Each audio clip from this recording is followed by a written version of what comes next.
also like, how do you really prepare that way you're ready for just about anything? Whether I can't even sugarcoat it anymore. I have seen so many tragedies and so many thousands of dollars lost over people trying to escape out on $100. One of the biggest things is travel insurance. I mean, it's sad. I might be one of those people. They will leave you in port with a freaking broken limb, like a heart attack. Like they're like, see ya, because the ship doesn't want you. And once you're really hurt, if you're really, really hurt or sick or have like a really bad condition, they will just kick you off the ship.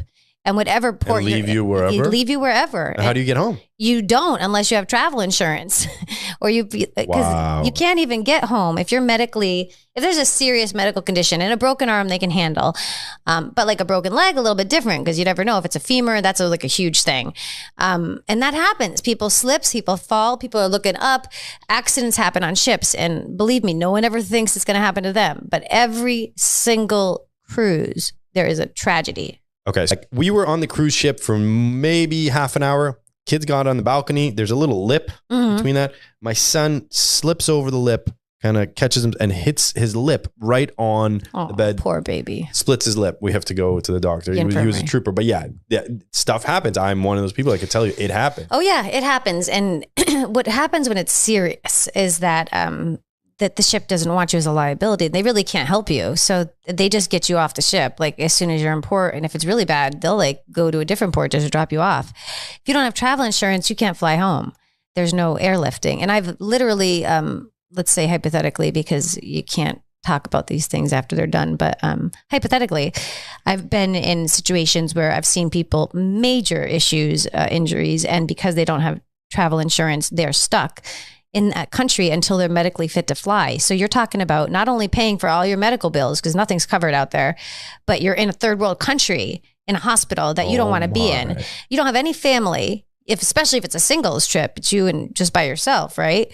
And then you have to have your family goes there, and then they will not fly you until you're medically fit to fly. And there's a lot of bull that goes on there because all right, this is what you can say whatever you want on this one. Because you end up like having these third world countries, some of them want to keep you there because they want your money.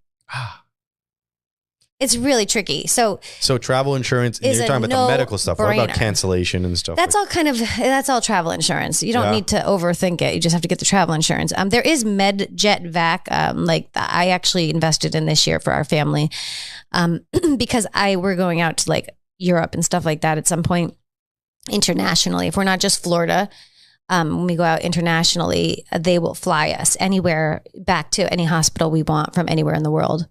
And that was like, that cost? I think for me, it was like $500 for the 2 years for the three of us. It was nothing. Oh, so it's not a material. Well, I think it's probably double for like regular people, but travel agent discounts. Fine, but even so, yeah, exactly. Wow. Totally worth it.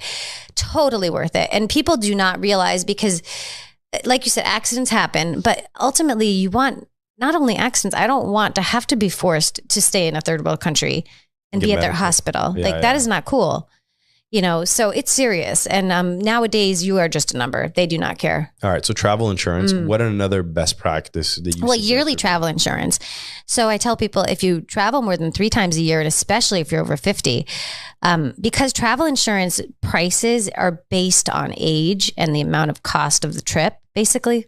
A little bit of residency as well. But those are the two big factors. So once you start to get over 50, you really, and 60 and 70, my gosh, they start to really hike up the prices. But the yearly trip insurance that we have is not based on age. So whether it's you or me or a 70-year-old, they're all getting the same price. I don't know why that is, but it is.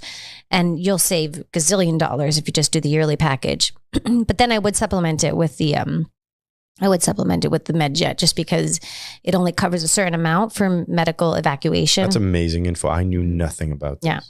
It usually won't go bad, but when it goes bad, it goes really real bad real quick. Yeah. I mean, thousands and thousands of dollars. I mean, it's just absurd. Sure.